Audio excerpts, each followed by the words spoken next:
தேவனுக்கே மகிமை உண்டாவதாக. பிரேயர் வாய்ஸ் சாட் குழுமத்தின் மூலியமாக இந்த காலை வேளையில் உங்கள் அனைவரையும் சந்திப்பதில் மிக்க மகிழ்ச்சி அடைகிறேன். இன்றைய நல்வார்த்தை, அவர் செட்டைகளின் கீழே. அவர் செட்டைகளின் கீழே என்று சொல்லி 5 காரியத்தை 5 வசனத்தை உங்களோடு கூட பகிர்ந்து கொள்ள இருக்கிறேன்.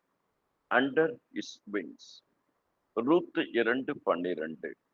உன் செய்கைக்கு தக்க பலனை கர்த்தர் உனக்கு கட்டளை இடுவாராக.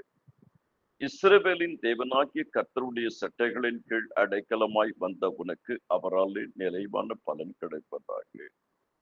ரூத் இளம் விசுவாசி, இளம் விதவை, மோவாப் தேசத்திலிருந்து பெத்லகேமை நோக்கி வருகிறார்கள்.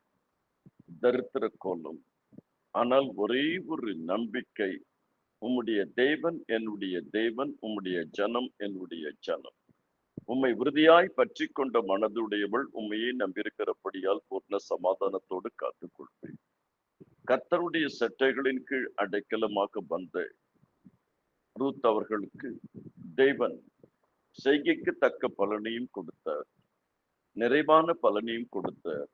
அந்த சந்ததியில் இயேசு கிறிஸ்து பிறந்து உங்களுக்கும் எனக்கும் நிறைவான பலனாகிய நித்திய ஜீவனை கொடுக்க வல்லவராக இருக்கிறார். கர்த்தருக்குள் அருமையானவர்களே, போவாஸ் அவர்களை வாழ்த்தும் பொழுது கர்த்தர் கிரியைக்கு தக்க பலனை கொடுப்பார், நிறைவான பலனை கொடுப்பார். கடைசியில் போவாசி வாழ்க்கை துணையாக கொடுத்து அந்த சந்ததியில் தான் தாவீதும் வருகிறார். அந்த சந்ததியில் தான் இயேசு கிறிஸ்துவும் பிறந்தார். இரண்டாவது, அவருடைய சட்டைகளின் கீழே கிருபை இருக்கிறது. சங்கீதம் 36:7.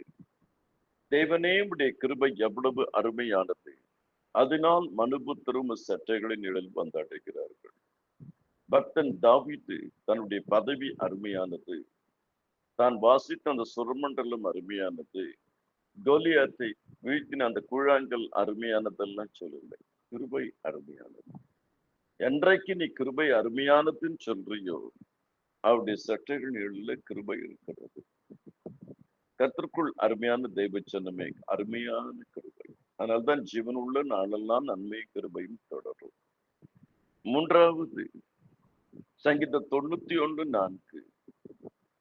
அவர் தமது சிறகுகளால் உன்னை மூடுவார், அவர் சட்டைகளின் கீழே அடைக்கலம் புகுவாய், அவருடைய சத்தியம் உனக்கு பரிசையும் கேடகும்.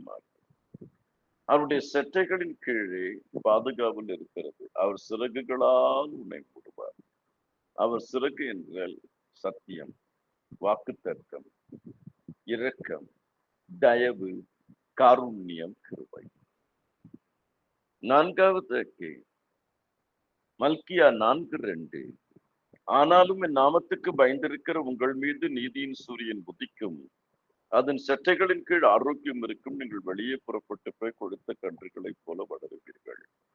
கர்த்தருடைய சட்டையின் கீழே ஆரோக்கியம் இருக்கிறது. நீங்க ஆரோக்கியமா இருக்கிறீங்களா? மனசளவில் ஆரோக்கியம், சரீரத்துல ஆரோக்கியம், குடும்பத்துல ஆரோக்கியம், சபையில ஆரோக்கியம், சமுதாயத்துல ஆரோக்கியம், கிறிஸ்துவ வாழ்க்கையில ஆரோக்கியம். அதனால்தான் ஆரோக்கியமான வசனம், ஆரோக்கியமான உபதேசம், ஆரோக்கியமான விசுவாசம் எல்லாம் என்று சொல்லப்படுகிறது. கடைசியாக அவருடைய சட்டையின் கீழே கர்த்தர் சத்துருக்களின் மேல் ஜெயம் கொடுக்கிறார். சங்கீதம் 17:8-9. கண்மணியை போல் என்னை காத்து என்னை ஒடுக்குகிற துன்மார்க்கருக்கும் என்னை சூழ்ந்து கொள்ளுகிற என் பிராணரின் பகைஞருக்கும் மறைவாக்க உம்முடைய சட்டைகளின் நிழலை என்னை காப்பாற்றும். இந்த 5 காரியங்களை இந்த நாளில் உட்கார்ந்து தியானியுங்கள். உங்கள் அனைவருக்காகவும் ஜெபித்திருக்கிறேன், தொடர்ந்து ஜெபிப்பேன். கர்த்தராகிய இயேசு கிறிஸ்துவின் கிருபை அனைவரோடு கூட இருப்பதாக. ஆமேன், ஆமேன்.